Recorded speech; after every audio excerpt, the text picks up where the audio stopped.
और के छोड़ के नौकरिया हो किया धानी भितरिया हो। अभी अपने अपने धनोज भाई थे, अनुज या धनुज अनुज सनोज, तो निशा क्या की कि सनोज को पकड़ ली और सनोज को अच्छा खासा मतलब डोज दे दी कि बेलाउज करिए राजा जी। अरे यार तुम अपने लिए गाती हो ठीक है, अपने लिए नहीं। अच्छा ना पहले बात सुना हमार मेहरारू बड़ी तेज होली सा हमारे को हई ले आती हौ ले आती हौ ले आती हमारे के कुछ ना दी ले आती छोड़ के आईनी नौकरिया हो किया मैं धानी भितरिया हो कि भइल बा भोर हरिया हो कि ओढ़े द चादरिया हो।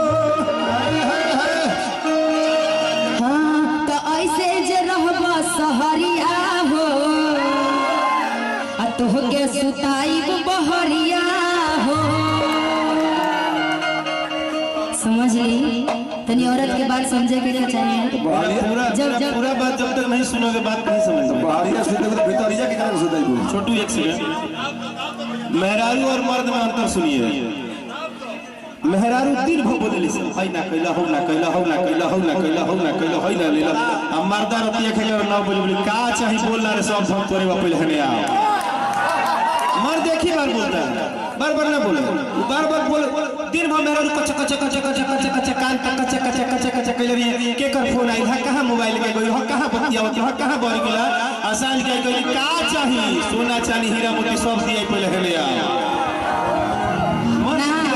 इतना डोज देला के बाद भी एक बार मर्द से निकलेला मर्द में दम नहीं होखेला जब तक उनका के पेनी ना दियाला तब तक निकलेला ना ये से एक ही बार बोले रे तारा नहीं के पता 100 गो सोनार के एगो लोहार के दोनों बराबर बोले हम कहत नहीं हम ज्यादा ना बोली हमारे स्टेज पर ज्यादा खुल के मत बोलवाओ स्थिति हम जानी ले पहले बात सुनो जी सुनो कि छोड़ के आईनी नौकरिया हो कि आवे धान भितरिया हो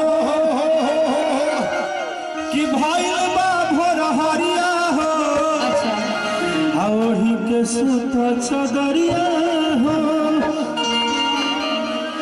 कि तनिका गोर गोर गलिया हथवा से तो छूले बेदा। ये कहावत हो गई कि अपने काम से भाव में जाए जनता एमे भाव बा कि तनिका गोर गोर गलिया अंगुरी से तो छूले बेदा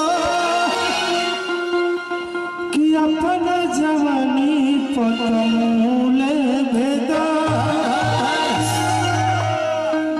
ये देखो ये एक ही बार होता है हाँ ये बार बार नहीं बोलेगा एक बाद बोली ना होला अगर मर्दा 3 बार बोली आई भाई आई बोलना तो घंटा से मत आओ चलो मत जो भैया हकीकत मर्द ज्यादा सुनता ही नहीं है भाई लेकिन एक बात कहता है कि तोहरे ला जान दे अब तू ही हमर जान हो अलबे के बात ले ला दुनिया जहान हो कि तनिका अपना जवनिया पत छूले बेटा। बिल्कुल ना ना ना ना बिल्कुल ना ना इकोनी ना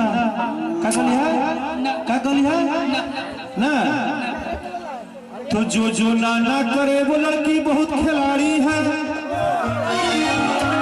कि ना करे वो लड़की बहुत खिलाड़ी है सबको धोखा देती है अब बारी है झूठों पे मोबाइल पैसा लाती हो आप घाटा नफा सब देख ली हो काहे से कि काहे प्यार में तो सभे बुलावेला काहे प्यार में तो सभे बुलावेला ओरे गलिया को बुरबक बनावेला सभे प्यार में तो हमके बुलावेला ओरे गलिया को बुरबक बनावेला।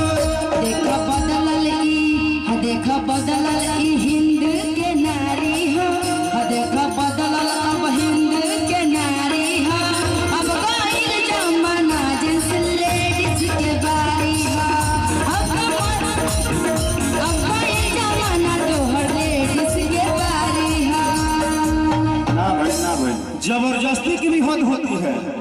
आपने जवाब दिया मैं मानता हूँ, लेकिन चारों तरफ छितर आ गई। सही बात है। अब जबरदस्ती का पूछा क्या हद भइल है हमरा बतिया कि कुछ तू कल बुहाऊ नहीं होई, तारा कंट्रोल में है नहीं। तू कुछ कल, तू कह कि हम देश के हई हूं, तू कुछ कल बिना ओकरा के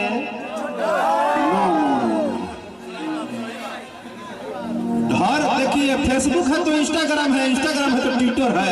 सही बात है। हर चीज का सिस्टम है, ट्विटर है। बात समझिए। आप लड़कों को कुछ भी बोल दीजिएगा, आपकी महानता है। देखो लड़का लड़की फर्क, लड़की ऐसी चीज है कि मासूमियत में झूठा कह दे सके ए जी हेलो हां का भइला होय हम कुछ रहा था तो पांच गो लड़के लड़के कूट देले सके हमारा मिलेगा कॉल के। लेकिन लड़कों की समझदारी चाहिए।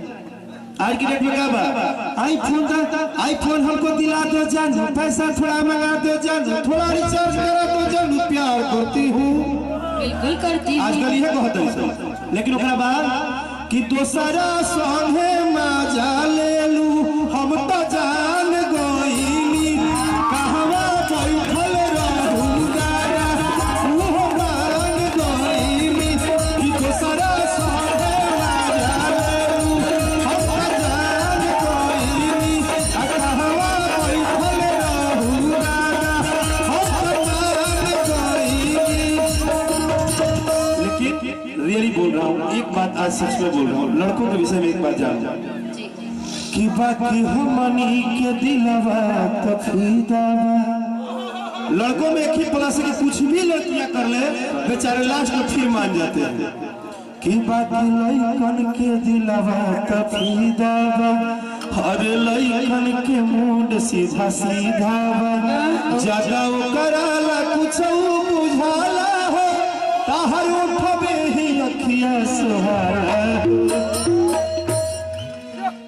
किए हो जान जानिए गोइनी ना तोहा के मानिए गोइनी ना, किए हो जान जानिए गोइनी ना तोहा के मानिए गोइनी ना।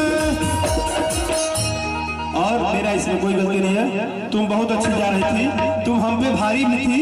हम जब बैठे थे तब तक तुम हो कौन अनुज भाई के धनुष भाई, उनका पर तो भारी रहूं, लेकिन बसंत भैया जो है ना ये बहुत बड़े डेंजर आदमी है। ये जान के खुदिया के भारी पड़त तरी जल्दी जा नहीं ऐसा कुछ नहीं है। लेकिन आपका एक अंदाज मुझे अच्छा लगा। ये आप लाई है इनको क्या इनका क्या? अरे इनका गांव के बगल के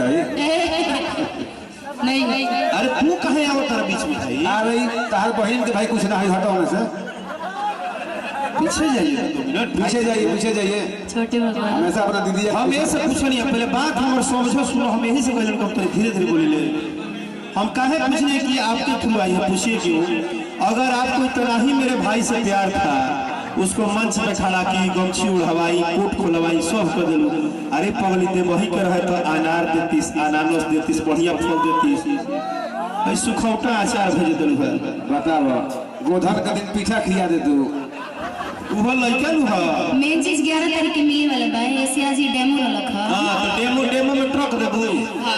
मैंने कहा चाहता हूं कि पोकलेन मशीन से टेम्पू लड़ जाओ। जेसीबी देनी है हमारा चार्ज मैंने ये चलते चल कि जेसीबी में लड़ के खत्म हो जाए 11 तारीख जो भी ना खत्म मत हो जाए, यानी बढ़िया हो जाए। ऐसा नहीं होता कि देवे के बातों दे दो थोड़ा कम मशीन हो कि तहरा सुनी मन तहर छोटा की बहिन हो। इनका सनी मानी तो मोटा की बहन हो कि देवे के बातों दे दो थोड़ा कम मशीन हो, कि देवे के बातों दे दो थोड़ा कम मशीन हो।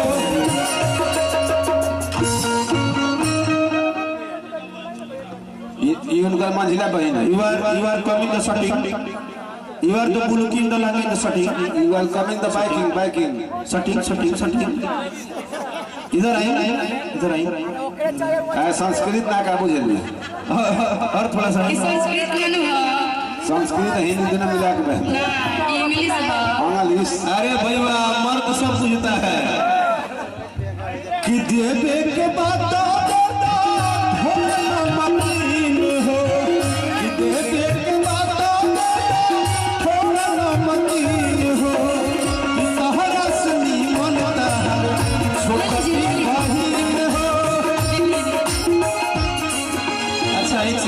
हम अपने लिए कुछ नहीं बोले हैं। जिस लड़का को आपने